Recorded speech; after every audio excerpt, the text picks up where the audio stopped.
Olá pessoal, a aula de hoje será sobre fusos horários, dando continuidade ao assunto anterior de cartografia nos movimentos de rotação e translação. Por causa do movimento de rotação da Terra, muitas civilizações iniciaram a medição da passagem do tempo e começaram a se organizar no seu cotidiano.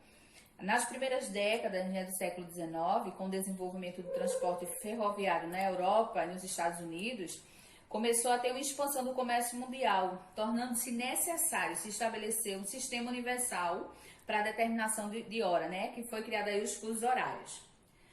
Para a gente indicar uma hora oficial mundial, foi preciso estabelecer um fuso de referência. E o fuso escolhido foi o fuso do meridiano de Greenwich, que ele é conhecido também como meridiano de 0 grau, que a partir dele foram definidos as demais horas e os outros limites dos fusos horários. Quando nós falamos do meridiano de Greenwich como meridiano importante para os fusos horários, é dizendo que os países que estão do lado oeste do meridiano de Greenwich, eles vão ter as horas atrasadas em relação ao meridiano principal. E os países que estão no nosso lado direito, nosso lado leste, eles vão ter as horas adiantadas no relógio, É interessante que essa hora ela foi estabelecida da seguinte forma. Nós temos o meridiano de Greenwich, que divide a Terra em leste e oeste, e vai até 180 graus nos dois hemisférios.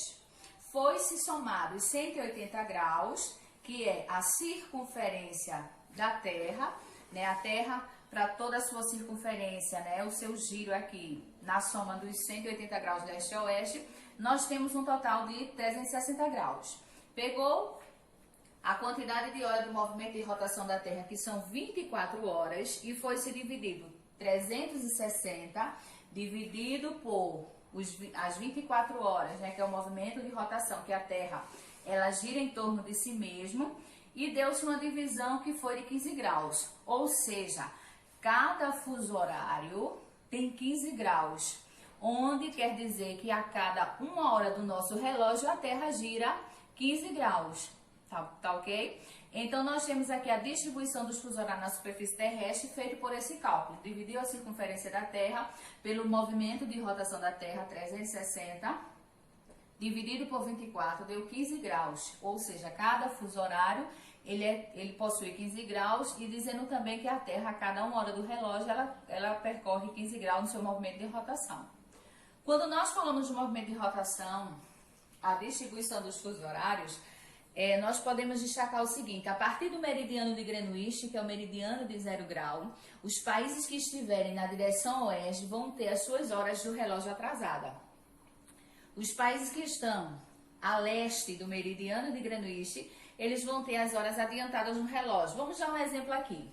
Se nós temos um país, por exemplo, aqui próximo à Europa, que nesse país aqui, vamos dizer que nesse exato momento seja 17 horas, O país que está um fuso à sua frente, como está a leste, vai ser 18 horas. Já que se for 17 horas e nós formos para um fuso horário de um país vizinho, se aqui é 17, aqui vai ser 16. À medida que nós formos nos afastando, nós vamos na direção oeste atrasar as horas do relógio, e na direção leste nós vamos adiantar as horas do relógio. Vamos dar mais um exemplo pegando esse aqui. Se esse país aqui são 17 horas, vamos ver aqui a localização do fuso em um território brasileiro. Se aqui são 17, a gente vai, na direção oeste, a gente vai subtrair 17, 16, 15, 14, aqui já serão 13 horas, tá ok? É assim que nós podemos localizar os fusos horários. Em relação ao fuso horário do Brasil, até 2008, nós tínhamos 4 fusos horários definidos, Depois foi se estabelecido a lei de número 11.662, que estabeleceu aqui no nosso território brasileiro apenas 3 fusos horários. E o nosso fuso horário, para que nós tenhamos uma organização territorial, foi-se estabelecida uma hora oficial, que é a hora central do nosso país, que é pela hora do fuso horário de Brasília, a nossa capital.